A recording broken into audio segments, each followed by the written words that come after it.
ప్రేమ కలిగినటువంటి మా కన్న తండ్రి నిత్యుడు అనేటువంటి ఆయన ఈ సాయంకాల సమయమందు మీ పరిచర్యలోనికి మమ్మల్ని తీసుకొని వచ్చారు. మీకు స్తోత్రాలు. ఇంతవరకు తండ్రి పాడిన ప్రతి పాట ద్వారా మీరు మహిమ పొంది ఈ సమయమందు మీ పరిశుద్ధమైనటువంటి వాక్యం ద్వారా తండ్రి మాతో మాట్లాడటానికి మీరు మాకు అనుగ్రహించిన ఈ కృప కొరకు మీకు వందనాలు. మీ మాటలను విని వాటి చొప్పున లోకమందును నడుచుకున్నట్లుగా నీ కృప చూపమని క్రీస్తు వారి నామంలో ప్రార్థన చేస్తున్నాను తండ్రి. ఆమేన్.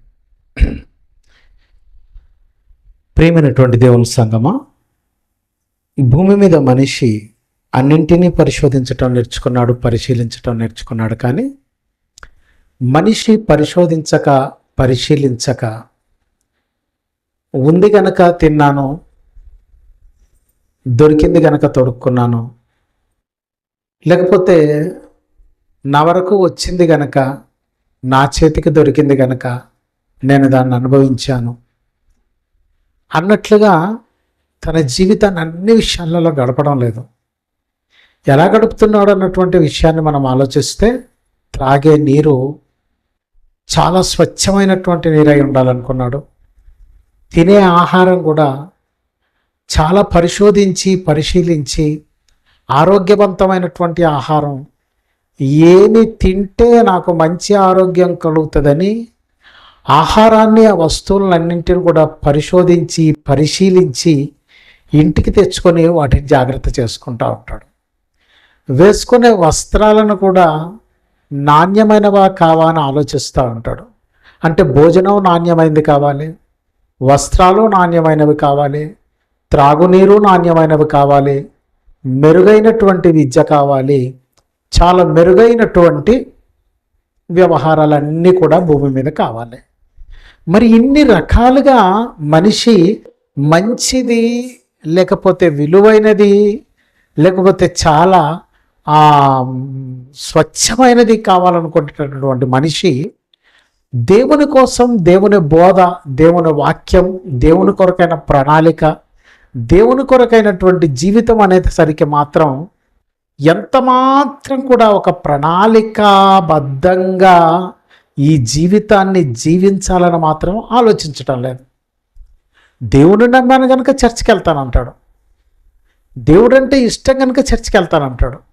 అంతేగాని దేవుణ్ణి ఇష్టపడి నీకోసం రాయించిన పుస్తకంలో ఏముందో అని మాత్రం ఒక్కసారి కూడా ఆ పుస్తకాన్ని ఆలోచించడు. నీకు ఈ సువార్తనిచ్చినటువంటి ప్రవక్తలందరూ కూడా వాళ్ళ ద్వారా పరిశుద్ధాత్మ ప్రేరణ చేత మనకు వచ్చిన ఈ సువార్తని వాళ్ళు పరిశోధించారట. ఎక్కడ రాయించాడు ఆ మాట దేవుడు?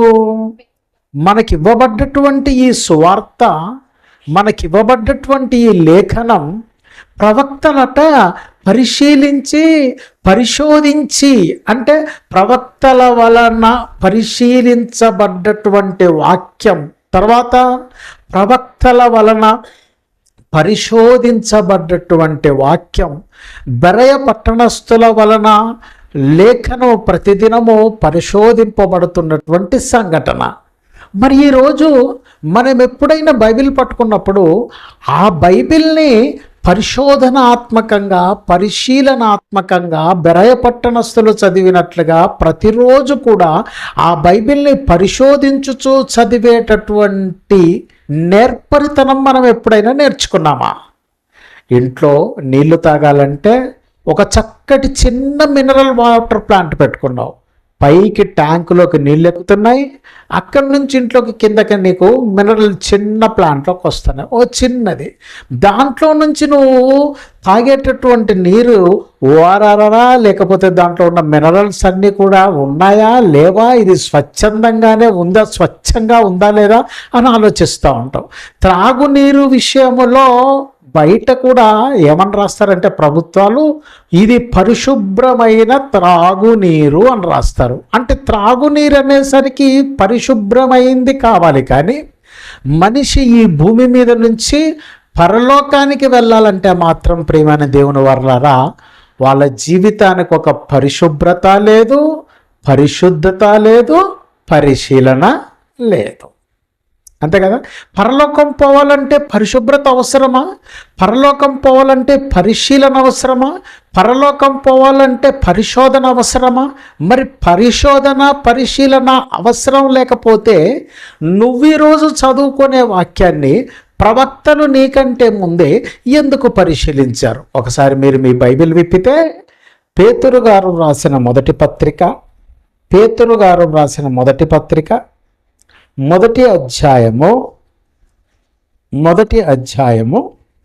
10వ వచనం. మొదటి అధ్యాయము 10వ వచనం. మీకు కలుగు ఆ కృపను గూర్చి ప్రవచించిన ప్రవక్తలు ఎవరట చెప్పండి? ప్రవక్తలు.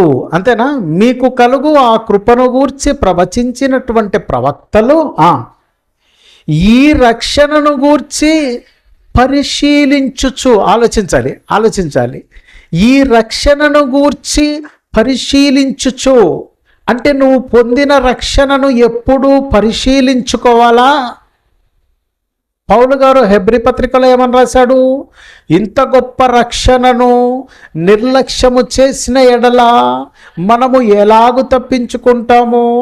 దేవదూతల ద్వారా అనుగ్రహింపబడ్డటువంటి వాక్యము స్థిరపరచబడిన తర్వాత ఈ రక్షణను మీరు కొనసాగించుకోవటానికి భయముతో కొనసాగించుకోవాలి. రక్షణ ఎలా? ఇష్టం వచ్చినట్టు. రక్షించబడ్డవారు తొందరపడి మాట్లాడొద్దు, ఇష్ట ప్రకారం బ్రతుకుతాను అనుకోవద్దు. వాక్యం చెప్పినట్లుగా బ్రతకటానికి రక్షణ. ఈ భద్రత ఏంటి? ఈ భద్రత నిన్ను భూమి మీద నుండి ఎక్కడికి తీసుకుపోవటానికి? పునాదులు కలిగిన పట్టణానికి తీసుకుపోవటానికి. అంటే ప్రస్తుతం నేనున్న ఈ పట్టణానికి పునాదులు లేవా?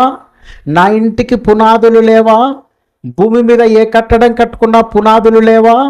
ఈ లోకంలో పెద్ద పెద్ద ఆకాశ హర్మ్యానాలు ఉన్నాయి కదా, పెద్ద పెద్ద స్కై స్క్రాపర్స్ ఉన్నాయి కదా, వీటన్నింటికి పునాదులు లేవా?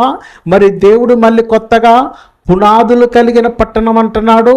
అక్కడికి వెళ్ళటానికి ప్రవక్తల ద్వారా మనకు అనుగ్రహింపబడ్డటువంటి, యేసుక్రీస్తు ద్వారా మనకు అనుగ్రహింపబడ్డటువంటి, దేవదూతల ద్వారా మనకు అనుగ్రహింపబడ్డటువంటి, దేవుని వలన మనకు దయచేయబడ్డటువంటి, క్రీస్తు ప్రభు ద్వారా మనకు దయచేయబడ్డటువంటి ఈ బోధను పరిశీలన.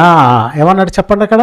ఉదయాన్నే లేచి పరిశీలనగా బైబిల్ చదివే అంత సమయం నీకుందా? ఆలస్యంగా లేచి ఏదో నామకార్థంగా ప్రార్థన చేసేసి, నామకార్థంగా బైబిల్లో ఒక అధ్యాయం ఏదో కొంచెం చదువుకొని, లేకపోతే ఒక బొటనేలు పెట్టేసి దేవుడికి దండం పెట్టి గబుక్కుని తీసి ఈరోజు వాగ్దానం అనేసి, ఏ రోజు వాగ్దానం అట? రోజుకో వాగ్దానం నీకుంటుందా? ఆయన నీకు వాగ్దానం ఇచ్చి నిన్ను నడిపించేంత గొప్పోడివా? వాగ్దానం ఆయన అబ్రహాముకి ఇచ్చాడు, వాగ్దానం ఆయన యాకోబుకి ఇచ్చాడు, వాగ్దాన పుత్రుడిగా ఇస్సాకున్నాడు, వాగ్దానం ఇచ్చి నడిపింపబడ్డది ఇజ్రాయేలు జనాంగం. మనకందరికీ ఒకటే వాగ్దానం. ఆ వాగ్దానమే పునాదులు కలిగినటువంటి పట్టణం. బాగా ఆలోచించాలి. పునాదులు కలిగినటువంటి పట్టణం. ఇప్పుడు ప్రవక్తలే బైబిల్ని పరిశీలించారంటే ప్రవక్తలు పరిశీలించినటువంటి ఆ లేఖనం, అంతేనా? ఏంటి చెప్పండి? ప్రవక్తల చేత పరిశీలించబడినదా ఈ లేఖనం? లిజన్ అట్ మీ, మీరు జాగ్రత్త వినాలి. ప్రవక్తల చేత పరిశీలించబడినదా ఈ లేఖనం? ఆ తర్వాత మళ్ళీ ఏం చేశారట? ఇంకోసారి చదవండి, ఇంకోసారి మళ్ళీ అగైన్. పరిశీలించుచు ఆ ప్రవక్తలు పరిశీలించుచు తమ యందున్న క్రీస్తు ఆత్మ, క్రీస్తు విషయమైన శ్రమలను గూర్చియు ప్రభు దగ్గర. ఆగండి. ప్రభు దగ్గరికి ఎవరైనా వస్తే ముందేం దొరుకుతాయి అంటున్నాడు? ప్రభు దగ్గరికి ఎవరైనా వస్తే ముందేం దొరుకుతాయి అంటున్నాడు? మళ్ళీ ఇక్కడికి వద్దాం. మళ్ళీ ఇక్కడికి వచ్చే ముందు ఇంకో దగ్గరికి పోదాం. ఫిలిప్పీలకు రాసిన పత్రిక, మళ్ళీ ఇక్కడికి మనం వద్దామండి. ఫిలిప్పీలకు రాసినటువంటి పత్రిక మొదటి అధ్యాయము 30వ వచనం, చివరి వచనం. ఫిలిప్పీలకు రాసిన పత్రిక మొదటి అధ్యాయము 30వ వచనం. చదవండి. క్రీస్తునందు విశ్వాసముంచుట మాత్రమే గాక. బైబిల్ ఏమనంది? క్రీస్తునందు విశ్వాసముంచుట మాత్రమేగాక అన్న పదం ఎందుకు వాడబడింది అక్కడ? అక్కడ వరకు అందరూ చేస్తారు. అక్కడ వరకు ఎంతమంది చేస్తారు? అందుకని యేసుప్రభు ఏమన్నాడు తెలుసా? పరలోక రాజ్యములో ప్రవేశించాలని తూర్పు నుంచి పడమర నుంచి అనేక మంది బయలుదేరతారట. తీరా రాజ్యం పునాదులు కలిగిన ఆ పట్టణంలోనికి చేరేది మాత్రం ఎంతమంది అన్నాడు? బహు తక్కువ, వేళ్ళ మీద లెక్కించొచ్చు. ప్రయాణం కట్టింది ఎంతమంది? చాలామంది. ప్రయాణం కట్టిన వాళ్ళందరూ కూడా గమ్యానికి ఎందుకు చేరలేదు? మన ఇంటి దగ్గర మొదలైన ఈ ప్రయాణం ఈ 60 సంవత్సరాలలో మన గమ్యాన్ని చేరేసరికి ఎన్ని శ్రమలు, ఎన్ని బాధలు, ఎన్ని కష్టాలు, ఎన్ని అవమానాలు, ఎన్ని అపనిందలు, ఎంత వేదన. విశ్వసించిన మీకు ప్రస్తుతమున కొంచెము కాలము దుఃఖకరముగానే ఉన్నది అని వాక్యం చెప్పింది. అంటే ఇప్పుడు ప్రభునందు క్రీస్తునందు విశ్వాసముంచుట మాత్రమే కాక అన్న పదం అక్కడ ప్రయోగించబడింది అని అంటే అక్కడ వరకు అందరూ చేస్తారు. అక్కడ వరకు చాలామంది వస్తారు. అక్కడ వరకు రోగం వచ్చినోడు, రొప్పు వచ్చినోడు, ఇక చెప్పాలంటే భూమి మీద ఎన్నో అవసరాల కోసం ప్రభు దగ్గరకు వచ్చిన వాళ్ళు చాలామంది ఉంటారన్నమాట. ఇలా ఈ అవసరాల కోసం ప్రభు దగ్గరకు వచ్చిన వాళ్ళందరూ కూడా వాళ్ళ అవసరాలు తీరిపోయిన తర్వాత ప్రవక్తలు పరిశీలించి మన చేతుల్లో పెట్టిన ఈ వాక్యాన్ని వీళ్ళు కూడా ఏమన్నా పరిశోధించటం నేర్చుకున్నారా? ఎందుకు మేము పరిశోధన అని పెట్టాము అని అంటే, అసలు నీ చేతుల్లో ఉన్న బైబిల్ నిన్ను ఈ భూమి మీద ఎలా తీర్చిదిద్దుద్ది, నిన్ను ఎందుకు బ్రతికిస్తుంది, నిన్ను ఎందుకు పుట్టించింది, నీకింత ఆహారం ఎందుకు పెడుతుంది, నువ్వు కాపురం ఉండటానికి నీ కాళ్ళ కింద ఈ భూమిని ఎందుకు పెట్టింది దేవుడు, నీ తల మీద ఆయన ఆకాశాన్ని ఎందుకు పెట్టిండు, నువ్వు బ్రతకటానికి గాలి ఎందుకు ఇచ్చిండు, ఇన్ని వన్యప్రాణుల్ని, ఇన్ని జీవరాశుల్ని ఎందుకు పుట్టించిండు ఈ దేవుడు, నీ కోసం ఇవన్నీ ఉపయోగపడుతున్నాయంటే ఇంత వ్యవహారం నీ కోసం అవసరమా అని నువ్వెప్పుడైనా ఆలోచించుకున్నావా? చదవండి ఇంకా ఏమంటున్నాడు. క్రీస్తునందు విశ్వాసముంచుట మాత్రమే కాక ఆయన పక్షమున, ఎవరి పక్షాన? ఆయన పక్షమున, నువ్వు నమ్మిన ఆయన పక్షాన ఏం చేయాలట? ఆయన పక్షమున శ్రమపడుటయు ఆయన పక్షముగానే నీకు అనుగ్రహింపబడింది అంటే అర్థం ఏంటి? నన్ను నమ్మావురా బాబు, నువ్వు నన్ను నమ్మినప్పుడు నా ఎడల నీకున్న విశ్వాసాన్ని బట్టి నీకు కొంచెం కష్టం కూడా నేను పెడుతున్నాను. ఎందుకు? చదవందే ఉద్యోగం రాదే, పని నేర్చుకుందే జీతం రాదే, 30 రోజులు కష్టపడకపోతే జీతం రాదు కదా, శరీరంలో శ్రమ పడకపోతే గమ్యాన్ని చేరలేం కదా, రోజంతా ప్రయాసపడకపోతే సాయంత్రం ఫలం రాదు కదా. పనివాడు తన జీతమునకు పాత్రుడు. Very good. పనివాడు తన జీతమును, అంటే నమ్మకం కోసం, విశ్వాసం కోసం నువ్వు కష్టపడాలి. ఏమండి, మేము నమ్మామండి, నీ నమ్మకం ఎవరికి కావాలి?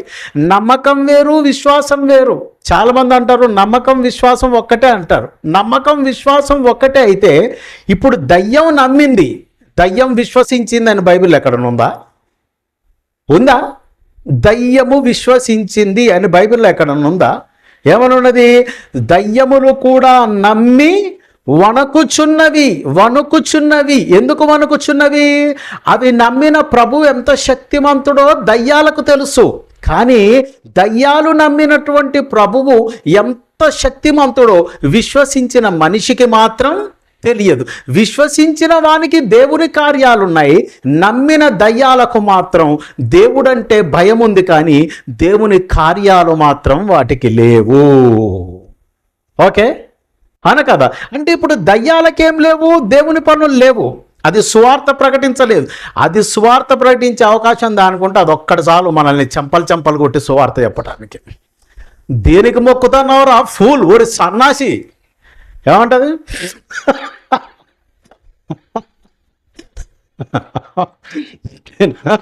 అంతేనా? ఒకవేళ దయ్యానికి దేవుడు సువార్త చెప్పే హక్కు కానీ ఇచ్చుంటే దానికి దేవుడెవరో అదేంటో తెలుసు, అంతే కదా. ఇప్పుడు మనిషికి ఎవరు తెలియదు, మనిషికి దేవుడేంటో దయ్యమేంటో తెలియటం. వీడేం చేశాడు, దేవుణ్ణి నమ్ముతున్నానని చెప్పేసి మనసేమో పునాదులు కలిగిన పట్టణం మీద, తనువేమో సాతాను బుద్ధి మీద. ఎట్లా నడుస్తున్నావు నువ్వు? తను మనసేమో ఎక్కడుంది, అబ్బా నేను ఖచ్చితంగా యేసుని నమ్మా పరలోకమే పోతా అని చిట్టకు కొడతా ఉంటాడు. అరే ఇంత చిట్టుకు కొట్టేవాడు ఏమైపోయిందని. అసలే ఆయన జ్ఞాని సొలొమోన్ ద వైస్. ఆయన ఏమంటాడు తెలుసా, ఒకని ఎదుట తిన్ననిదిగా కనపడు మార్గము కలదు, తుదకది మరణం. ఒకని ఎదుట ఎలా ఉందట దారి చూస్తేనేమో తిన్నగా ఉంది, తీరా నా గమ్యం పోతేనేమో సావు వచ్చింది ఎందురా అనుకుంటాడు. అరే అప్పుడు వాడిని ఎవరు రక్షించగలడు, అప్పుడు వాడిని ఎవ్వడు కాపాడలేడు. అరే నువ్వు ఎక్కడికి వెళ్తున్నావు, నువ్వు ఏం ప్రార్థన చేస్తున్నావు, నువ్వు ఎలా వాక్యం నేర్చుకుంటున్నావు, నువ్వు ఎలా పరిచర్యలో ఉన్నావు, నువ్వు ఎలా సహకారంలో ఉన్నావు. పరిచర్యలో ఉండగలిగింది తనువులో మనిషి బ్రతికుండగానే, సహకరించగలిగింది మనిషి బ్రతికుండగానే, ప్రార్థన చేయగలిగింది మనిషి బ్రతికుండగానే, భక్తి కోసం చావటమైన మనిషి బ్రతికుండగానే, ప్రభు కోసం చావటం బ్రతకటమైన మనిషి బ్రతికుండగానే. అందుకే మీ బైబిల్లో చక్కటి మాట ఉంది, ఒకసారి మీరు విప్పి చదవండి. రోమీలకు వ్రాసిన పత్రిక, అందరు తీసి చూడండి. రోమీలకు వ్రాసిన పత్రిక 12వ అధ్యాయం. రోమీలకు రాసిన పత్రిక 12వ అధ్యాయం 1వ వచనం. కాబట్టి సహోదరులారా, పరిశుద్ధమును దేవునికి అనుకూలమునైన సజీవయాగంగా మీ శరీరములను ఆయనకు సమర్పించుకొనుడని దేవుని వాత్సల్యమును బట్టి మిమ్మల్ని బ్రతిమాలుతున్నాను. వాక్యం బ్రతిమిలాడుతుంది. ఏం బ్రతిమిలాడుతుంది? వాక్యం. బాగా వినండి, జాగ్రత్తగా వినండి. వాక్యం బ్రతిమిలాడుతుంది. ప్రవక్తల ద్వారా ప్రకటింపబడిన పరిశుద్ధాత్మ ప్రేరణ చేత వ్రాయబడినటువంటి లేఖనం ఈరోజు బ్రతిమిలాడుతుంది. నువ్వెప్పుడైనా అమ్మా దేవుని కోసం బ్రతకని ఎవరినైనా బ్రతిమలాడ. వాక్యానికి నిన్ను బ్రతిమలాడవలసినటువంటి కర్మ ఏంటి అనుకుందాం. అంత అవసరత ఏంటి? అంత అవసరత ఏంటంటే ఏదో ఉంది. ఏముంది? నీకున్న ఈ కృప ఈ సృష్టిలో వేరే వేటికి లేదనమాట. నీకున్న ఈ కృప ఈ సృష్టిలో వేరే వేటికి లేదనమాట. మళ్ళొకసారి పేతురు పత్రిక పొద్దాం. మళ్ళొకసారి మనం పేతురు పత్రికకు వస్తే, పేతురు గారు రాసిన మొదటి పత్రిక 1వ అధ్యాయము 10వ వచనము నుంచి, మీకు కలుగు ఆ కృపను గూర్చి ప్రవచించిన ప్రవక్తలు ఈ రక్షణను గూర్చి పరిశీలించుచు, అండర్లైన్ చేసుకోండి, ఈ రక్షణను గూర్చి పరిశీలించుచు. ఇంకా ఏం చేశారట?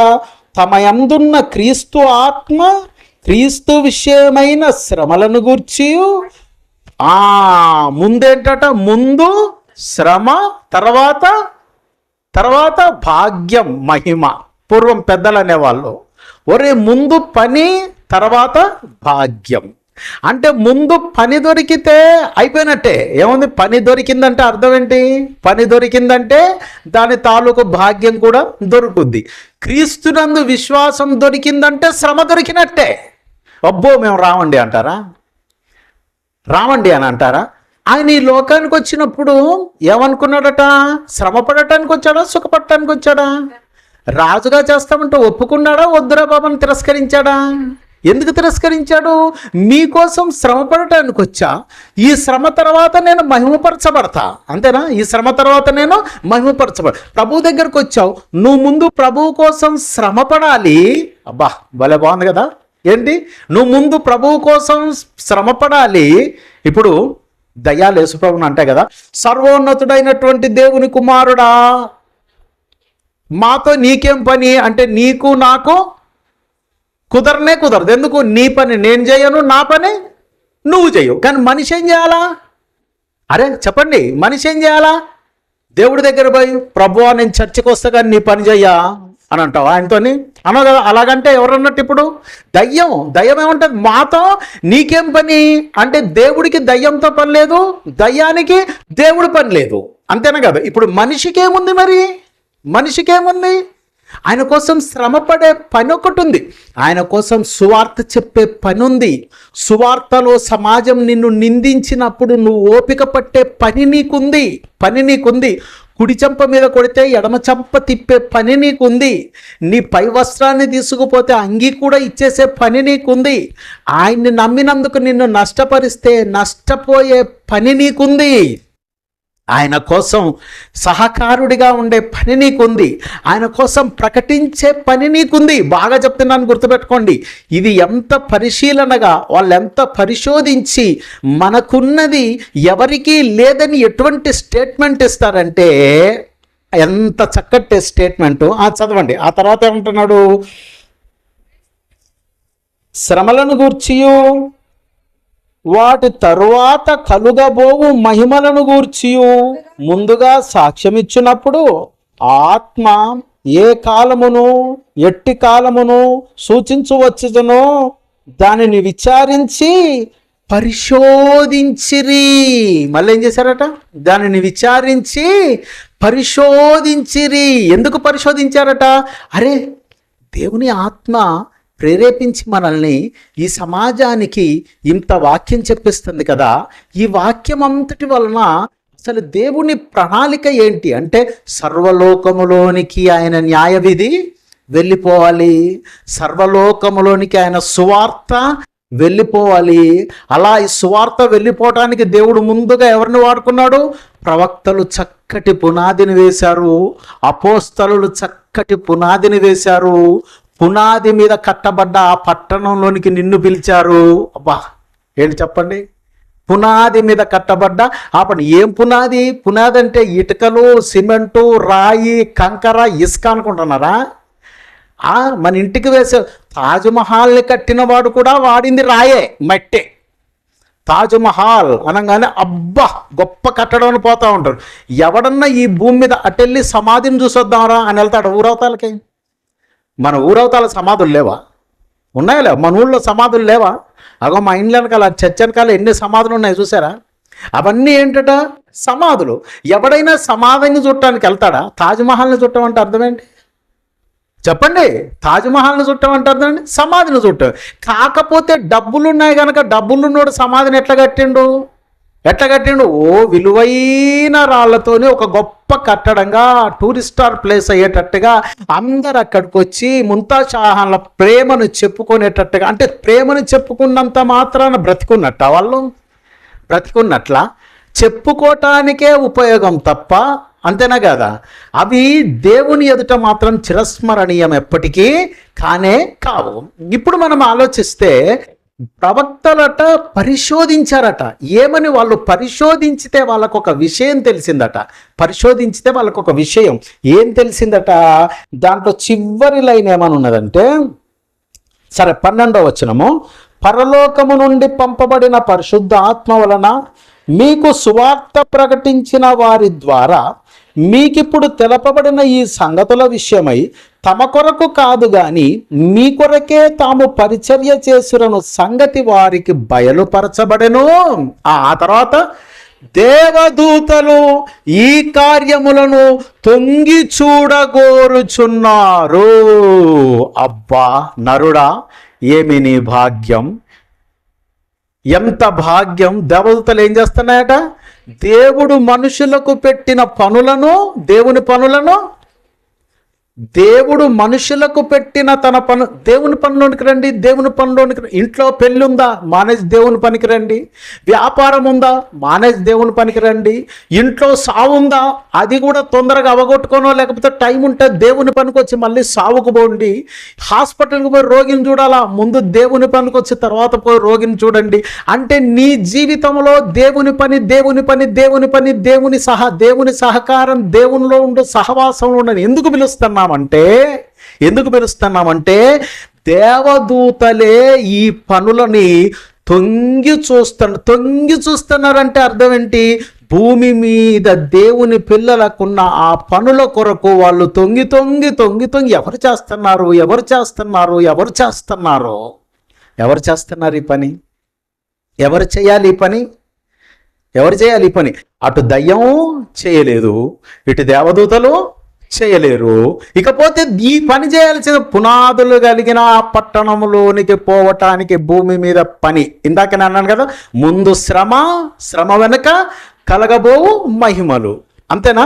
ఫిలిప్పీ సంఘానికి పౌలు గారు రాస్తాడు, విశ్వాసం ఉంచుట కాదు ఆయన పక్షముగా శ్రమపడుటయు ఆయన పక్షముగానే మనకు అనుగ్రహింపబడింది. అంటే ప్రేమైన దేవుని సంగమా, మన చేతుల్లో ఉన్న బైబిల్ని ప్రతిరోజు తీసి ఇది ప్రవక్తల వల్ల, అపోస్తలుల వల్ల, పరిశుద్ధాత్మ ప్రేరణ చేత, దైవ సేవకుల వల్ల దేవుడు తన మనస్సులో ఉన్న ఆలోచనలను పుస్తకంలో పెట్టి ఒక భాషగా నీ చేతుల్లో పెట్టాడు. ఒక భాషగా నీ చేతు.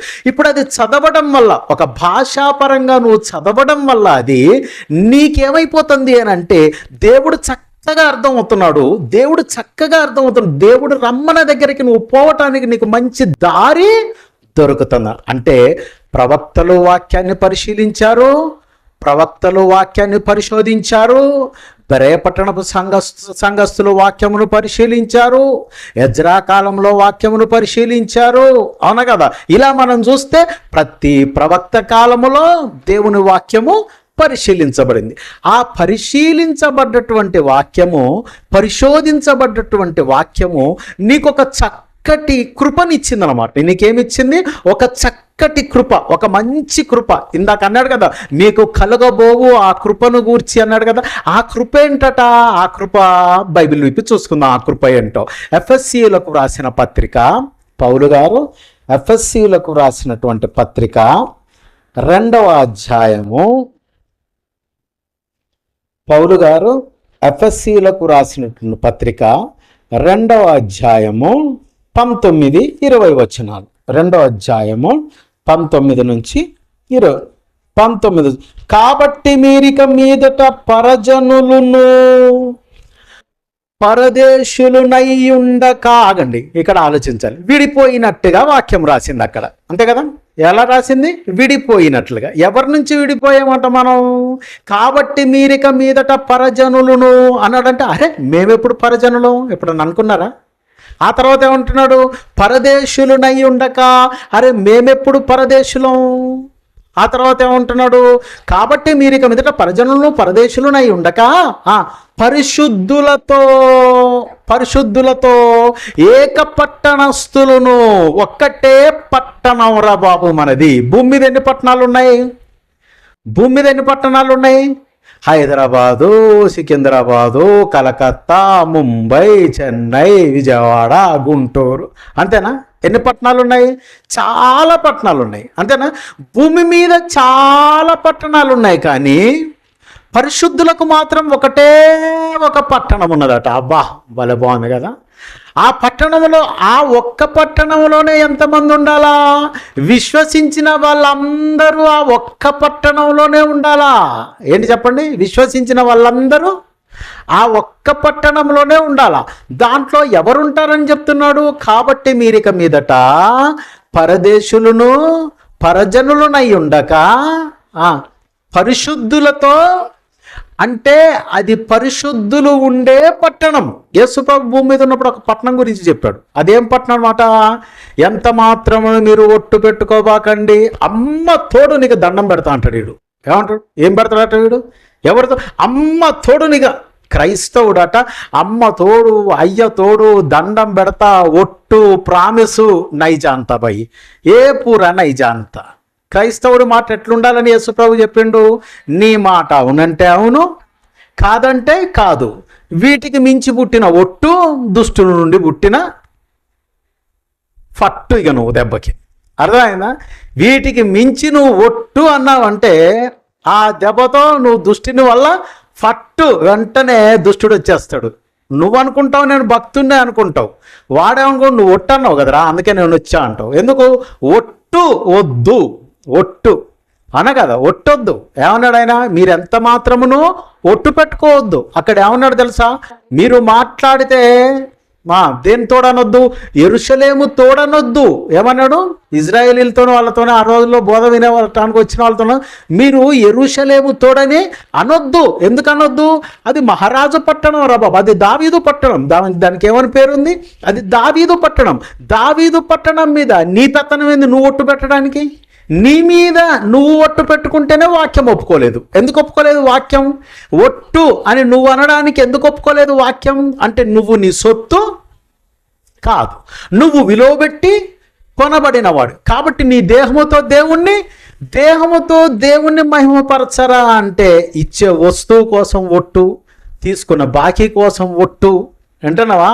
అది బాబు ఇది కుదరదురా. పరిశుద్ధులకు ఇది కుదరదు. పరలోకం పోవాలనుకున్న వాడికి ఇది కుదరదు. పరిశీలనగా బ్రతకాలి, పరిశోధించుకొని బ్రతకాలి. మరి ఇప్పుడు ఏం చేయాలంటున్నాడు అంటే ఇదొక దావీదు పట్టణం, భూమి మీద ఉన్నటువంటి ఈ పట్టణం పేరు మీదనే నేనొట్టు పెట్టుకోవటానికి నాకు హక్కు లేనప్పుడు, మరి నీ మీద నువ్వు ఒట్టు పెట్టుకోవటానికి నీకు హక్కు లేనప్పుడు, మరి దేవుడు అసలు నిన్ను ఎలా బ్రతకమన్నాడు? ఆ పరిశుద్ధుల పట్టణం. ఏం పట్టణం అట అది? పరిశుద్ధుల పట్టణం. అసలు ఈ పరిశుద్ధులు ఎక్కడున్నారు? ఈ పరిశుద్ధులు ఎంతమంది అక్కడికి చేరారు? ఆ పట్టణం అసలు ఎలా ఉంటుంది? ఆ పట్టణానికి పునాది ఏంటి? మరి నువ్వు పోయే ఊరు కదా, నువ్వు ఇక్కడ నుంచి అమెరికా వెళ్తున్నావు అనుకో, అమెరికా వెళ్ళే ముందు, లండన్ వెళ్ళే ముందు, కెనడా వెళ్ళే ముందు ఇక్కడ నువ్వు పాస్పోర్ట్ తీసుకోవాలి. ఆ తర్వాత ఏం చేయాలి? వీసాకి అప్లై చేయాలి. వీసాకి అప్లై చేసిన తర్వాత వాళ్ళు ఏమంటారు తెలుసా? ఇదే ఫస్ట్ టైం నువ్వు ఫ్లైట్ ఎక్కడానికి అంటాడు. అవునండి అని అంటే ఫ్లైట్ ఎక్కే విషయంలో జాగ్రత్తలు ఎలా ఉంటాయో ముందే నేర్చుకో. అవసరం వస్తే మేము విమానంలో ఎక్కితే ఎలా ఉంటుందో కొన్ని క్లాసులు చెప్తాం, 1-2 క్లాసులు చెప్తాం, వచ్చి నేర్చుకో. విమానం ఎక్కేటప్పుడు చెవులకు ఖచ్చితంగా ఏమంటారు దాన్ని? ఇయర్ ప్యాడ్లు నువ్వు ఖచ్చితంగా పెట్టుకో. లేకపోతే విమానం మోతకు నీకు శివుడు వచ్చే ప్రమాదం ఉంది, అంతేనే కదా? దాని మోతకు నువ్వు బెంబేలెత్తిపోయే ప్రమాదం ఉంది. అక్కడ వాతావరణం సరిపడని పరిస్థితి ఉంటుంది.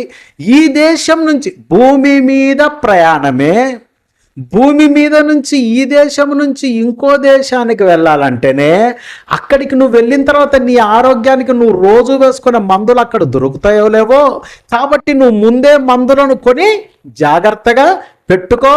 ఎన్ని భద్రతలండి! ఎక్కడి నుంచి ఎక్కడికి పోవటానికి, అండి. అంతెందుకండి, వేసవి సెలవులు వచ్చాయి, అమ్మమ్మల ఇళ్ళకి పిల్లలందరూ పోతూ ఉంటారు.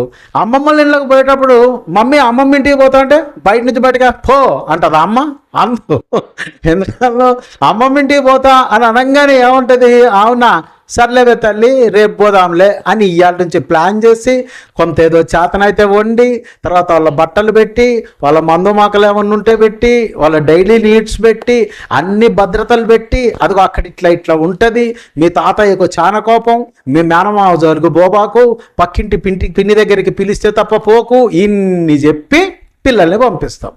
మరి పొరుగున ఉన్న ఊరికి పోవటమే ఇన్ని భద్రతలు అయితే ఇక్కడి నుంచి ఎక్కడికి పోవాలి మరి క్రైస్తవుడు? దారి తెలుసా? పరలోకం పోవడానికి దారి తెలుసా? చెప్పండి, పరలోకం పోవడానికి దారి తెలుసా? చెప్పరండి. క్రైస్తవులు అందరిని అడగండి, ఏంట్రా ఎక్కడ పోతున్నా అంటే చర్చి పోతాను. ఎందుకురా అంటే నేను ప్రభువుని నమ్మా. అవునా, ప్రభువుని నమ్మి ఎక్కడ పోతారంటే పరలోకం పోతా అంటాడు. అబ్బో, డైరెక్ట్ లైవ్ అనమాట.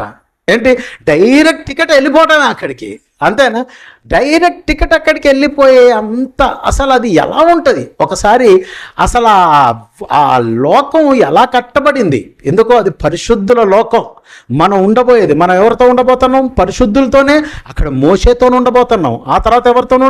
అక్కడ యోసేపుతో ఉండాలి. నీతిమంతుడు, పాపం చెయ్యనివాడు, పరిశుద్ధంగా ఉన్నవాడు, యవనెచ్చలను జయించినవాడు, విస్మరించినటువంటి వాడు అనగదు. అక్కడ ముఖ్యంగా యేసయ్యతో ఉండబోతున్నాం. మరీ ముఖ్యంగా మనం చూస్తే పరిశుద్ధులందరూ ఆన్నే చేరతారు. అబ్బబ్బబ్బబ్బబ్బబ్బా, ఆ లోకం ఎలా ఉంటుందంటేనండి అది ఊహించితేనే అద్భుతంగా ఉంటుంది. మన గమ్యం అది. ఎవరి గమ్యం? మన గమ్యం. అది మన గమ్యం. మరి మన గమ్యం గురించి మనం ఎప్పుడు నేర్చుకోవాలా? ఇప్పుడే నేర్చుకోవాలి. అవునా? పరీక్షలు రాయాలంటే సమాధానాలు ఎప్పుడు నేర్చుకోవాలా? పరీక్షలో నేర్చుకుంటా అంటావా? అక్కడే నేర్చుకుంటాం, శుద్ధమొద్దు అవుతావు, ఫెయిల్ అయ్యి వస్తావు. పరీక్ష రాయడానికి పోయేటప్పుడు ముందే నేర్చుకోవాలి, ప్రయాణానికి వెళ్ళేటప్పుడు ముందే సిద్ధపడాలి, పరలోకానికి పోవాలనుకున్నాడు ముందే పునాదులు ఆ పట్టణంలోనికి పోవాలని ప్రభువుని నమ్మావు కదా, మరి నడత అక్కడికి పోతానని నమ్ముతూ ఏంటి అక్కడికి పోతాను అని అనుకొని నమ్మి నడత సరిగా లేదనుకోండి, ఎక్కడికి పోతావు? నువ్వు ఒక దగ్గరికి పోతావు. ఇందాక అదే అన్న, గమ్యం ఎలా ఉందట? మరణము. ఒకసారి ఆ పట్టణం అసలు దాని గురించి, అసలు ఆ వ్యవస్థ గురించి, ఆ సిస్టమ్ గురించి బైబిల్లో పౌలు గారు చెప్తారు. కొరింథీయులకు రాసిన మొదటి పత్రిక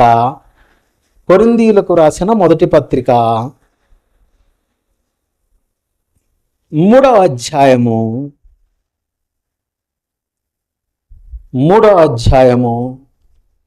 10వ వచనం. 3వ అధ్యాయము కొరింథీయులకు రాసిన మొదటి పత్రిక అండి, 3వ అధ్యాయము 10వ వచనం.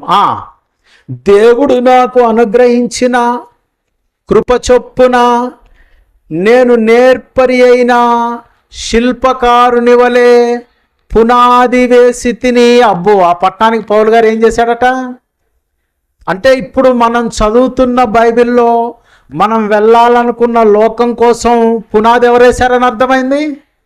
పరిశీలించి చదువుకోండి అని అంటున్నానా? ఇటు వినాలి జాగ్రత్తగా, పరిశోధనాత్మకంగా చదువుకోండి అంటున్నానా? ఇప్పుడు మనం పోబోయే లోకానికి పునాది వేసింది ఎవరని చెప్తున్నారు? నేను నేర్పరి అయిన శిల్పకారుని వలె పునాది వేసి తిని. ఇంకా మరి ఒకడు దాని మీద కట్టుచున్నాడు. మరి ఒకడు దాని మీద అంటే పౌలు గారి తర్వాత ఈ పరిచర్యను, ఈ ఆత్మల సంపాదనను, ఈ మనుష్యులకు దేవుని రక్షణను బోధించటాన్ని, సంఘాన్ని బలపరచటాన్ని, సంఘములో దేవుడు చేర్చటాన్ని, దీనంతటికి ఎంతమందిని తెచ్చాడట దేవుడు? ఆది సంఘం చాలా మందిని తెచ్చాడట. ఆ సంఘం అంతటిలోనికి కూడా అనేక మంది చేర్చబడ్డారట. పరిశుద్ధులందరూ ఒక్కటయ్యారట. దేశం అంటే మట్టి కాదోయట.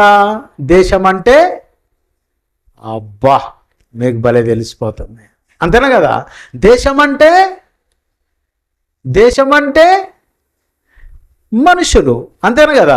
ఇప్పుడు నేర్పరి అయిన శిల్పకారుని వల్ల నేను పునాదిని వేయబడినది తప్ప మరొక పునాది ఎవడును? ఎఫెసీ పత్రిక 2వ అధ్యాయము 20వ వచనము. పౌలు గారు ఎఫెసీలకు రాసిన పత్రిక 2వ అధ్యాయము 20వ వచనం. క్రీస్తు యేసే ముఖ్యమైన మూలరాయి అయి ఉండగా. ఆగండి, నువ్వు ఇల్లు కట్టుకునేటప్పుడే నీకు మూలరాయి ఉందనుకుంటున్నావా? ఈశానానికి నీకు మూలరాయి ఉందని నువ్వు అనుకుంటున్నావా? శాస్త్రులు వద్దన్నారు ఈ రాయిని. ఆ తర్వాత ఎవరు వద్దన్నారు? పరిసయ్యులు వద్దన్నారు ఈ రాయిని. యూదులు వద్దంటున్నారు ఈ రాయిని. ఇజ్రాయేలు జాతే వద్దంటుంది ఈ రాయిని. వాళ్ళల్లో కావాలనుకున్న వాళ్ళట ఈ రాయిని అటుబడేసి రాయి ఎక్కడ పడ్డా అడ్డం వస్తుందిరా అనుకున్నారట కొంతమంది. బాబు, పేతురు గారు రాస్తాడు ఈ రాయి గురించి. పేతురు గారు రాస్తాడు, ఏర్పరచబడిన వారికేమో ఈ రాయి ముఖ్యమైనది, అమూల్యమైందైంది. కానీ విశ్వసింపని వాడికైతే ఇది అడ్డురాయి, అడ్డుబండ అయింది. ఏమైందట? అడ్డురాయి. అబ్బా, ఈ యేసుని తీసేయాలరా. ఎట్లా చేసాయినా ఎవరిని తీస్తాడట? ఏం చేస్తాడట? ఎవరిని తీస్తాడట? ఎట్లా చేశాను ఈ బైబిల్ని తీసేయాలరా. బైబిల్ నీకేమడ్డావురా? బైబిల్ నీకు అడ్డమేరా. యేసుని తీసేయాలరా. యేసు నీకేమడ్డావురా? యేసు నీకు అడ్డమేరా. యేసును తీసేయాలన్న ఆలోచన, యేసుప్రభుని తీసేయాలన్న ఆలోచన, వాక్యాన్ని తీసేయాలన్న ఆలోచన ఈరోజు నీకు కలిగింది కాదురా పిచ్చినాయాలు. ప్రారంభ శతాబ్దం నుంచి ప్రయత్నాలు జరుగుతూనే ఉన్నాయి. తీసేయాలనుకున్న వాళ్ళని అందరి దేవుడు తీసేసుకుంటూ వచ్చాడు. అర్థమైందా? తీసేయాలనుకున్న వాళ్ళని అందరినీ ట్రై చెయ్యి. నేను నిన్ను ఎందుకు కాదంట, నేను నిన్ను తీసేసేదాకా నువ్వు ట్రై చేయి. నీ లైఫ్ టైం ఛాలెంజ్ ఏంటి చెప్పు, నీ లైఫ్ టైం ఛాలెంజ్ ఎట్లా తెలుసా? నీకు నీ ఆయుష్కాలం ఇస్తున్న చేతనైతే ఈ మూలనాయిని తీసేయి. ట్రై చేయి, నువ్వు అసలు ట్రై చేయి. ఆడదాన్ని పట్టుకొని ఏమి బాధలు పట్టమే తప్ప ఇక పెద్ద రోల్లో పొత్తన మెలిగినట్టు మెలగడమే తప్ప ఆ రాయి రాదురా బాబు, ఆ రాయి రాదు. ఆ రాయి గురించి పేతురు గారు ఎంత చక్కగా రాస్తాడు తెలుసా? విశ్వసించిన వారికి ఇది అమూల్యమును ముఖ్యమునైనటువంటి రాయిని దేవుడే సియోనులో స్థాపించి ఉన్నాడు. What you mean of జయోన్? జయోన్ అంటే అది ఆయన సంఘము. ఆ సంఘం కట్టబడడానికి దేవుడు ఈ మూలరాతిని పెట్టాడు. ఇది కట్టవలసిన వాళ్ళకి అడ్డమైంది, అడ్డు బండ అయింది. కానీ విశ్వసించిన వారికి మూలరాయిగా పెట్టుకొని దాంతోనే స్టార్ట్ చేశారు. అక్కడి నుంచి పౌలు గారు దాని మీద పునాది వేశారు. చదవండి ఏమంటున్నాడు, ఎఫెసీ పత్రిక 2వ అధ్యాయం 20 క్రీస్తు యేసే ముఖ్యమైన మూలరాయి యుండగా అపోస్తలులను ప్రవక్తలను వేసిన పునాది మీద మీరు ఇప్పుడు కట్టబడింది ఎవరు? పునాది ఎవరు? అపోస్తలులను ప్రవక్తలను. పునాది ఎవరు? యేసుక్రీస్తు. ఆ పునాది వేసింది ఎవరు? అపోస్తలులను ప్రవక్తలను. ఆ పునాది మీద కట్టబడింది ఎవరు? మనము. నేను అబ్బా భలే ఉంది పట్టణం. ఈ పట్టణంలో అందరు ఎవరున్నారు? పరిశుద్ధులే ఉన్నారు. అంతేనా? ఎక్కడుంది పట్టణం? ఎక్కడుందా? పరలోకం అనగానే ఎక్కడో చూడకు, మనమే పరలోకం. ఏంటి చెప్పండి? మనతోనే పరలోకం. మనందరినీ పట్టుకుపోయి తండ్రి ఒక దగ్గర పెట్టడమే పరలోకం.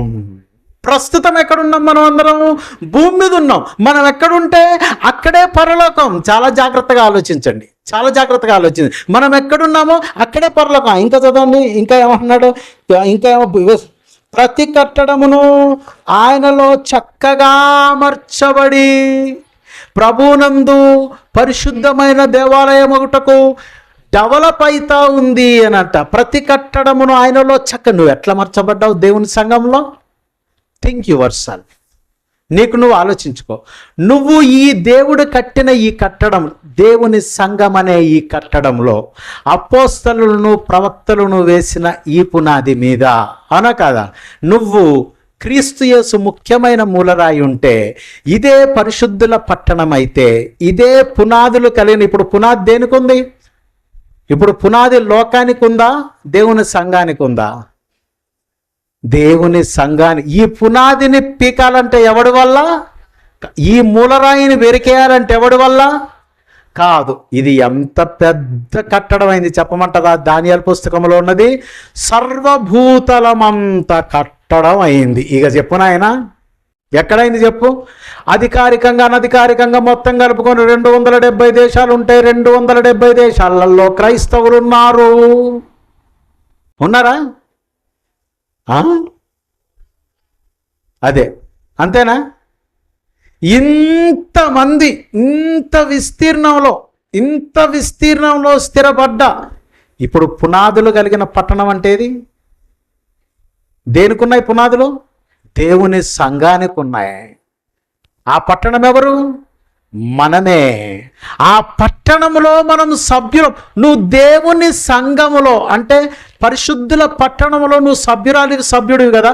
ప్లీజ్, వాక్యం ఎందుకు బ్రతిమలాడింది ఇందాకని చెప్పాను కదా. వాక్యం నిన్ను ఇందాక ఎందుకు బ్రతిమలాడింది అంటే, నువ్వు ఒక పరిశుద్ధుడు అయి ఉండాలని వాక్యానికి ఇష్టం. నువ్వు మరి దొంగ, వ్యభిచారి, హంతకుడు, త్రాగుబోతు, ముక్కోపి, అపవిత్రుడు, కాముకుడు ఇట్లా బ్రతకొచ్చా నువ్వు? చెప్పు. నువ్వు విలువ పెట్టి కొనబడిన వాడివి అని చెప్పాను కదా. నీకోసం యేసయ్య తన ప్రాణం పెడితేనే నీకు రక్షణ వచ్చింది అని చెప్పాను కదా. మరి ఇంత గొప్ప త్యాగం నీ వెనుకున్నప్పుడు, ఇంత గొప్ప త్యాగం నీ వెనక ఉన్నటువంటి ఆ పరిశుద్ధుల సంఘం ఎంత గొప్పదో పౌలు గారు హెబ్రీ సంఘానికి రాసిన రచన నువ్వు చదివితే, ఆ పత్రిక నువ్వు చదివితే, నీ వెనక ఇంత గొప్ప ఏర్పాటున్నదని నీ మనస్సు మారాలి. నువ్వు ఇప్పుడు మారకపోతే ఇంకెప్పుడు మారుతావయ్యా? నాకు అర్థం కాదు. నీకు వయసు ఉన్నప్పుడు నువ్వు మారాలి. గవర్నమెంట్ వాడికి ఎప్పుడు కావాలి? నువ్వు 30 ఏళ్ళ నుంచి 60 ఏళ్ళ మట్టిగా రావాలి. 60 ఏళ్ళు అయిపోతే ఇదిగో ఇట్లా రిటైర్ అయిపోతాం. ఎవరైపోతారు రిటైర్? అందరూ రిటైర్ అవుతాం. రిటైర్మెంట్ ఉంది. మరి ఇప్పుడు రిటైర్మెంట్కు ముందుకే ప్రభుత్వానికి ఏం కావాలి? నీ వల్ల పని కావాలి. దేవుడికి ఎప్పుడు కావాలి పని? నువ్వు మారవా? మరి నువ్వు మారవా? నువ్వు పని కూడా చేయగలిగింది ఎప్పుడు? నువ్వు పని కూడా నీకు ఆరోగ్యం ఉన్నప్పుడే పని చేయగలవు. నువ్వు బైబిల్ కూడా చదవగలిగింది ఎప్పుడు? నీకు కళ్ళు కనపడేటప్పుడే చదవగలవు. నువ్వు పరిచర్యకు రాగలిగింది ఎప్పుడు? నీ కాళ్ళు బాగున్నప్పుడే రాగలవు. నువ్వు దేవుని గురించి ఆలోచించగలిగింది ఎప్పుడు? నీ మేధస్సు పనిచేస్తున్నప్పుడే, నువ్వు నీ మెదడు పనిచేస్తున్నప్పుడే కదా. ఇన్ని అవకాశాలు దేవుడు నీలో పెట్టి పునాదులు కలిగిన ఈ పట్టణంలోనికి తండ్రి నిన్ను చేర్చి, అవునా, ఈ పునాది యేసేను నీకు నేర్పి, ఆ వాక్యం చేత నేను కట్టబడుతున్నాను, ఆయనలో చక్కగా ఇమిడిపోవాలి. నేను ఎలా అయిపోవాలి? చక్కగా ఆ రాయి కరెక్ట్గా, ఈ జీవము కలిగిన రాయివి నువ్వు. ఏంటి? దేవుని సంఘములో నువ్వు ఒక జీవము కలిగిన కట్టడం. ఈ కట్టడం మొత్తం నువ్వు ఒక రాయి చక్కగా దాంట్లో అమర్చబడాలి. నువ్వు ఎలా పాటలు పాడేదానిగా, వాక్యం చెప్పేదానిగా, సువార్త చెప్పేదానిగా, సంఘానికి ఉపచారం చేసేదానిగా, నీళ్లు పెట్టేదానిగా, లేకపోతే సహకరించేదానిగా, నీ రూపాయి ఖర్చు పెట్టేవాడివిగా నువ్వు ఈ పునాదులు కలిగిన పట్టణంలోనికి నీ సేవ, నీ service. God wants your service. దేవుణ్ణి సర్వీస్ కోరుకుంటున్నాడు. అందుకని నేను రమ్మంటా ఉన్నాడు. ఈ పునాదులు కలిగిన పట్టణం కోసం ఒక పెద్ద భక్తుడు ఉన్నాడు. ఆయన మనందరికీ తెలుసు. ఆయన ఎంత ఎదురు చూస్తున్నాడు తెలుసా? ఆయన ఎంత ఎదురు చూస్తాం. అందరం ఒక్క దగ్గరికి ఎప్పుడు వస్తామా? ఏంటి చెప్పండి? అందరం ఒక్క దగ్గరికి ఎప్పుడు వస్తామా? ఇందాకే చెప్పాను కదా వాక్యం. ఏమని చెప్పాను? కాబట్టి మీరిక మీదట పరజనులను పరదేశులునై ఉండక పరిశుద్ధులతో ఏకపట్టణం. అంటే మనందరిది ఒకటే సిటీ, మనందరూ ఒకటే టౌన్. ఈ టౌన్లోకి అందరం ఎప్పుడు వచ్చేస్తామా అని ఎదురు చూస్తున్న ఒక పెద్ద ఆయన ఉన్నాడు. ఆ పెద్ద ఆయన మీ అందరికీ తెలుసు. ఆ పెద్ద ఆయన మీ అందరికీ తెలుసు. హెబ్రీలకు రాసిన పత్రిక అక్కడ దొరుకుతాడు ఆ పెద్ద ఆయన.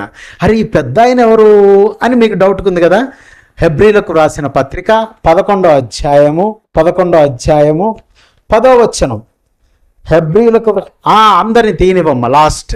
హెబ్రీలకు రాసిన పత్రిక 11వ అధ్యాయము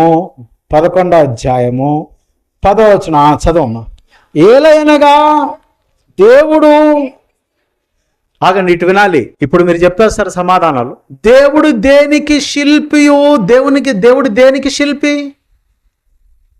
వేయబడినది తప్ప మరి ఒక పునాది వేయగలిగిన వాడెవడును లేడు. ఆ పునాది యేసుక్రీస్తే.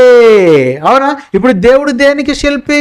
అయ్యా ఇదిగో ఈ సంఘం అనేటటువంటి ఈ మహాపట్టణం, గొప్ప పట్టణం కట్టబడడానికి శిల్పి యేసుక్రీస్తే, పునాది యేసుక్రీస్తే. చదవండి. దేవుడు దేనికి శిల్పియు? నిర్మాణకుడునై ఉన్నాడో. పునాదులు కలిగిన ఆ పట్టణం కొరకు అబ్రహాము ఎదురు చూచుచుండెను అంటే ప్రవేశించాడా? ఇంకా ప్రవేశించలేదా? అది రైట్ మాట. ఎదురు చూచుచుండెను అంటే ఇంకా అబ్రహాము గారు ప్రవేశించలేదు. అబ్రహాము గారు ఇంకా ప్రవేశించలేదని ఎవరు రాశారు? పౌలు గారు రాస్తున్నాడు. ఏమని రాస్తున్నాడు? దేవుడు దేనికి శిల్పియు నిర్మాణకుడునై ఉన్నాడో పునాదులు కలిగిన పట్టణం కొరకు అబ్రహాము ఎదురు చూచుచుండెను. ఎక్కడుండి చూస్తున్నావు నాయనా? ఎక్కడుండి చూస్తున్నావు? నువ్వు చచ్చిపోయావు కదా, భూమి మీద నువ్వు చచ్చిపోయావు కదా. భూమి మీద నువ్వు చచ్చిపోయిన తర్వాత పరిశుద్ధాత్ముడు ఏమని రాపిస్తున్నాడు? ఇంకా నువ్వు ఎదురు చూస్తా ఉన్నావని రాపిస్తున్నాడేంటి? మనోళ్ళు ఏమంటారు? చచ్చిపోతే పరలోకమే అంటాడు.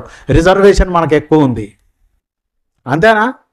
చచ్చిపోతే ఏ లోకం అట మనకి? చచ్చిపోతే పరలోకమే, డైరెక్ట్ ఎంట్రీ. ఏనా మన టికెట్ ఖరీదు ఎక్కువ అనుకుంటున్నారు. అవునా? చచ్చిపోతే ఎవ్వడు పరలోకం పోడు. బాగా గుర్తుపెట్టుకో. చచ్చిపోతే ఎవ్వడు పునాదులు కలిగిన పట్టణంలోకి ఇంకా చేరడు. ఈ పట్టణం అంతా ఒక్కటి ఇంకా కాలేదు. అయిందా? ఈ పట్టణం ఇప్పుడు మీరు విన్నదాన్ని బట్టి పట్టణం అంతా ఇంకా ఒక్కటైందా? ఈ పట్టణంలో ఎవరున్నారు? అబ్రహాం ఉన్నాడు, ఈ పట్టణంలో మోషే ఉన్నాడు, ఈ పట్టణంలో జర్మియా ఉన్నాడు, ఈ పట్టణంలో ఎలైజా ఉన్నాడు, ఈ పట్టణంలో ఎలైషా ఉన్నాడు, ఈ పట్టణంలో జోసెఫ్ ఉన్నాడు. వాళ్ళందరూ ఎక్కడున్నారు? వాళ్ళందరూ ఎక్కడో ఒక దగ్గర ఉన్నారు. వాళ్ళున్న దగ్గరనే అబ్రహాం ఉన్నాడు. అబ్రహాం ఉండి నేను ఇంకా ఎదురు చూస్తా ఉన్నాను రా బాబు అన్నాడు. ఎదురు చూస్తా ఉన్నానంటే ఇంకా రావాల్సిన వాళ్ళు ఉన్నారా బాబు అన్నాడు. ఆ రావాల్సిన వాళ్ళే నువ్వు నేను. అంతేనా? మనమందరం కూడా ఎక్కడికి పోతాం? మనమందరం కూడా వాళ్ళు ఎక్కడుండి ఎదురు చూస్తున్నారో అక్కడికే పోతాం మనం కూడా. విన్నారా? వాళ్ళందరూ ఎక్కడుండి ఎదురు చూస్తున్నారో అక్కడికే మనం కూడా పోయి మనం కూడా ఏం చేస్తాం? వాళ్ళతో పాటు ఎదురు చూస్తూ ఉంటాం. హేబెలు మొట్టమొదట చచ్చిపోయాడు. అంతేనా? మొట్టమొదటి చచ్చిపోయింది ఎవరు? హేబెలు. ఆయన నీతిమంతుడు. ఆయన కూడా ఎక్కడికి పోడు? పరలోకం పోడు. ఎక్కడికి పోడు? పరలోకం పోడు. ఎందుకు పోడు? మనము లేకుండా వారు సంపూర్ణులు కాకుండు నిమిత్తము దేవుడు ఇట్టి కట్టడను పెట్టాడు. మనకేమన్నా నేర్పిస్తారు చెప్పండి అందరూ? దేవుని కోసం బతికిండండి, ఇక చచ్చిపోయిన పరలోకమేనండి అంటారు. చచ్చిపోయిన వాళ్ళందరూ కూడా పోయే చోటు ఒకటి ఉంది. చచ్చిపోయిన వాళ్ళందరూ పోయే స్థలం ఒకటి ఉంది. ముందు అక్కడికి వెళ్ళాలి. ముందు అక్కడ దాన్నే పాతాళ లోకం. ఏమంటారు దాన్ని? పాతాళ లోకం. ముందు అక్కడికి పోవాలి. అక్కడికి పోయి అక్కడి నుంచి సంగమంతా వస్తే అప్పుడు పరిశుద్ధులతో అది ఏక పట్టణము, అది పరలోకము. అంటే ఇది ఇంకా వేరేలా కూడా చెప్పు. అది పరలోకము. ఇప్పుడు వాళ్ళట మనం లేకుండా వాళ్ళకేం లేదట, ఇంకా వచ్చే వాళ్ళు ఉన్నారు. ఇంకా మేము అందరికీ కలిపి ఒక పట్టణము రాలేదు. ఇప్పటి వరకు ఇంకా స్టిల్ ఈ రోజు వరకు హేబేలు గారికి ఒక పట్టణం అంటూ రాలేదు. వాళ్ళు ఎలా ఉన్నారంటే, నీ ట్రైన్ వచ్చేదాకా రిజర్వేషన్ చేయించుకున్నాడు వెయిటింగ్ హాల్లో ఉన్నట్టుగా. ఎక్కడ రిజర్వేషన్ చేయించుకున్నాడు వెయిటింగ్ హాల్లోకి పోయి రైల్వే స్టేషన్లో కూర్చున్నట్లుగా వాళ్ళందరూ కూడా నీ కోసం ఎదురు చూస్తూ ఉన్నారు. ఎంత భాగ్యం నీది! ఎంత గొప్ప భాగ్యం! ఎప్పుడైనా నువ్వు బైబిల్ తీసి నేను పరిశుద్ధుణ్ణి, ప్రభు నన్ను పరిశుద్ధురాల్ని చేశాడు, భూమి మీద నాకు ఒక ప్రత్యేకమైన జీవితం ఇచ్చాడు, నాకు వచ్చిన రక్షణ దేవదూతల చేత బోధింపబడింది, ప్రవక్తల చేత బోధింపబడింది, లేఖనమందు బోధింపబడింది, వినిన వారి చేత సంగతులు దృఢపరచబడ్డాయి, ఈ లోకంలో కొద్ది కాలం బ్రతకటానికే వచ్చాను, ఇక్కడ నేను ధనవంతుడిగానైనా బ్రతుకుతాను, దరిద్రుడిగానైనా బ్రతుకుతాను, ఎలా బ్రతికినా గొర్రెతోక బెత్తెడే. అంతేనా కదా? ఆ బెత్తెడు తోక అయిపోయిందంటే నన్ను పరదేశులము ప్రియులారా మా నన్ను పాట పాడతారు, ఊరు బయటికి తీసుకుపోయి నన్ను ఆ మట్ల కప్పెడతారు. ఆ తర్వాత నా ఆత్మ ఎక్కడికి వెళ్ళిపోద్దంటే, నాకంటే ముందు చనిపోయిన నా అన్నలు, నా అక్కలు, పరిశుద్ధులు అందరు ఎక్కడున్నారో అక్కడికి నేను వెళ్ళిపోతాను. వాళ్ళందరూ ఎవరి కోసం అయితే చూస్తున్నారో భూమి మీద బ్రతుకున్న వాళ్ళ కోసం, నేను కూడా వాళ్ళతో చేరిపోయి నేను కూడా భూమి మీద విడిచి వెళ్ళిపోయిన నా సమకాలీనుల కోసం చూస్తాను. దేవుళ్ళ లెక్క పూర్తయిపోయేంత వరకు కూడా ఈ పట్టణం ఒక్కటిగా అప్పటికి ఇంకా కనపడదు. పట్టణంలో చేర్చబడుతున్నారు, దేవుని సంఘంలో చేర్చబడుతున్నారు. కనుక నేను నీకో మాట చెప్తా, ఇంత మంచి ఏర్పాటుకు నువ్వు వచ్చావు కదా, వాక్యం లేఖనం నిన్ను బ్రతిమలాడుతుంది కదా, నీ జీవితాన్ని మార్చుకుంటావా? బైబిల్ని రోజు చదువుతావా? పరిశోధిస్తావా? పరిశీలిస్తావా? మా అయ్యగారు చెప్పిండంటావా? ఏ అయ్యగారు చెప్పినా దయచేసి నమ్మకు. మనందరికంటే ముందు ఒక పెద్ద అయ్యగారు చెప్పిండు, ఆయనే యేసుప్రభు. ఏంటి చెప్పండి? ఆయన చెప్పినాక ఆయన చెప్పింది నమ్ముదామా, సాల్మన్ చెప్పింది నమ్ముదామా? ఎవరు చెప్పింది నమ్ముతాం? ఎవరు చెప్పినా చూసి కాపీ కొట్టే చెప్పాలా, చూడకుండా చెప్తారా? నేను మాట చెప్తా, మీకు అర్థం అయిపోద్ది. ఇప్పుడు చూడండి, నేను బోధ చేస్తాను. నేను బోధ చేసేటప్పుడు నా ముందేముంది? యేసుప్రభు బోధ చేసేటప్పుడు ఏముంది? అది. అవునా? మరి యేసుప్రభు ఆ బోధ ఎలా చేశాడని వాక్యం చెప్పింది? నేను ముందు నేర్చుకున్నాను, అవునా, నా తండ్రి దగ్గర నేను నేర్చుకొని నా తండ్రి చెప్పమన్నవన్నీ మీకు చెప్తా ఉన్నాను. తండ్రి చెప్పమన్న సంగతులు బైబిల్ అంటే, అవునా? ఇప్పుడు ఆ సంగతులన్నీ ఒక భాషగా, ఒక పుస్తకంగా నీ చేతుల్లోకి వచ్చినప్పుడు, ఇప్పుడు యేసుప్రభు చెప్పినే చదువుకుంటావా రోజు, లేకపోతే మా అయ్యగారు చెప్పారంటావా? ఫస్ట్ దేవుణ్ణి నమ్మండి. ఫస్ట్ ఎవరిని నమ్మాలి? తర్వాత అయ్యగారిని నమ్మండి. ఆ తర్వాత కూడా కొంచెం మీరు దేవుణ్ణి నమ్మటం మొదలు పెడితే ఇక వాళ్ళని ఎప్పుడు నమ్మాలో మీకే అర్థమైంది. కానీ అర్థమైందా? ముందు ఎవరిని నమ్మాలా? ముందు దేవుడు. అయ్యగారు వందనాలు, మీరంటే నాకు మర్యాద, కానీ దేవుడు ఇలా చెప్పాడండి. దేవుడు చెప్పింది చేయాలా? బోధకుడు చెప్పింది చేయాలా? బోధకుడు చెప్పే ప్రతిదీ దేవుడు చెప్పినట్టేనా? అవుద్దా? ఒకవేళ అదే అయితే యేసుప్రభు ఏమన్నాడు తెలుసా? శాస్త్రులు పరిసయ్యులు మోసే పీఠమందు కూర్చుంటారు, కానీ వారు మీకు చెప్పే సంగతిలోని చిటికనేలతో కూడా వాళ్ళు కదిలియర్రా బాబు అంటే వాళ్ళ విషయంలో ఎలా ఉండమన్నాడు? శాస్త్రులు అంటే ఎవరు? బోధకులే. పరిసయ్యులు అంటే ఎవరు? బోధ చేసేవాళ్ళే, అవునా కదా? వాళ్ళు ఎలా ఉంటారని యేసుప్రభువే బోధకుల పరిస్థితి అలా ఉన్నది అని అన్నాడంటే, మనం బోధ నేర్చుకోవటానికి ఇక్కడికి వచ్చే నువ్వు, నిన్ను పరలోకం పట్టుకుపోవటానికి ఇవ్వబడింది బైబిల్ అని తెలిసి, ఆ బైబిల్లో పునాదులు కలిగిన పట్టణం ఒకటి ఉందని తెలిసి, ఆ పట్టణమే సంఘమని నీకు అర్థమైన తర్వాత, ఈ సంఘంలోనికి నువ్వు చేరిన తర్వాత, పరిశుద్ధులందరూ నీకంటే ముందు ఈ సంఘంలో చేర్చబడి వెళ్ళిపోయి వాళ్ళు నీ కోసం చూస్తున్నారని నీకు తెలిసినాక, నువ్వు అక్కడికి చేరడానికి నీకేం కావాలంటే, నీ మనసుకు తెగింపు, నీ బుద్ధికి బైబిల్ చదివే ఆలోచన. ఈ రెండే, బైబిల్ చదివే ఆలోచన అది బుద్ధిలోకి రావాలి, ఇంకోటి నీ మనస్సుకు తెగింపు రావాలి. మనం ఎవ్వరి కోసం పుట్టలేదు. భార్య భర్త కోసం పుట్టలేదు, భర్త భార్య కోసం పుట్టలేదు, పిల్లలు తల్లిదండ్రుల కోసం పుట్టలేదు, తల్లిదండ్రులు పిల్లల కోసం పుట్టలేదు. దేవదూతలకు లేని కార్యాలు మనకున్నాయి. ఈరోజు నీ బిడ్డ, నీ కొడుకు, నీ అన్న, నీ చెల్లి, నీ భర్తకు చెప్పు, క్రైస్తవుడు అంటే ఏమో అనుకున్నాను, దేవదూతలకు సైతం లేని కార్యాలు నాకున్నాయి. పలానా దగ్గర చెబుతున్నారు, రండి మీరు, నీ బిడ్డ, నీ కొడుకు, అందరినీ ప్రభువుని నమ్మించండి. ఈ మంచి కార్యం, దేవదూతలకు లేని ఈ కార్యక్రమాలు నీ బిడ్డకున్నాయి, నీ కొడుకున్నాయి, నీకున్నాయి. ఈ చేయటానికి పరిగెట్టి రండి. ప్రార్థన చేసుకుందాం. ప్రేమగలేని కన్నతండ్రి, సంఘానికి నీ మాటలు చెప్పాను, విన్నారు నీ పిల్లలు. ప్రతి నెల క్రమంగా జరుగుతున్న ఈ బైబిల్ పరిశోధన కార్యక్రమం మునుముందు తండ్రి ఇంకా అనేకుల చేత తండ్రి ఉన్నతమైనదిగా నిర్వర్తించబడి, ఈ పరిచర్య తండ్రి అనేకులకు వెళ్ళి అనేకులు ఈ పరిచర్యలోనికి రాగలుగునట్లుగా నీ కృప చూపించండి. పరిచర్యను దీవించండి. మేలుకు మమ్మల్ని అందరినీ జ్ఞాపకం చేసుకోండి. సహకరిస్తున్న సహకారాలను అందరినీ దీవించండి. ఈ పరిచర్యలో కష్టపడుతున్న యవ్వన బృందాన్ని దీవించండి. వారి పనిపాటలలో, వారి చదువులలో వారికి తోడుగా ఉండండి. ఈ పరిచర్యలో ఉన్నటువంటి సంఘమంతా సత్ప్రవర్తన కలిగి తండ్రి మీ నామ మహిమార్థమై బ్రతుకున్నట్లుగా వారిని బలపరచుమని క్రీస్తు వారి పరిశుద్ధ నామములో ప్రార్థన చేస్తున్నాను కన్న తండ్రి. అవును,